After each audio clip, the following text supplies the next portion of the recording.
Welcome back to our channel, foodies. Today, we're going to show you how to make delicious barbecue pulled pork sandwiches with just 5 simple ingredients. Let's get started. To begin, we'll need a pork shoulder or butt roast, your favorite barbecue sauce, buns for serving, salt, and pepper. Let's season our pork roast generously with salt and pepper. This will add flavor to the meat as it cooks. Now, we'll place our seasoned pork roast into a slow cooker. Pour your desired amount of barbecue sauce over the pork, making sure it's fully coated. You can use a homemade sauce or your favorite store-bought one. Set the slow cooker on low heat and let the pork cook for 8 to 10 hours or until it's fork tender.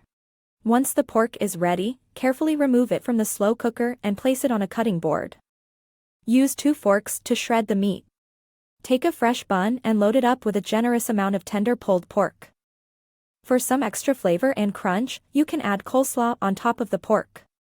Feel free to customize your sandwich with pickles, onions, or any other toppings you love. And there you have it, our delicious barbecue sandwiches are ready. Don't forget to hit that like button and subscribe to our channel for more tasty recipes. If you try this recipe at home, let us know in the comments how it turns out for you. Thank you.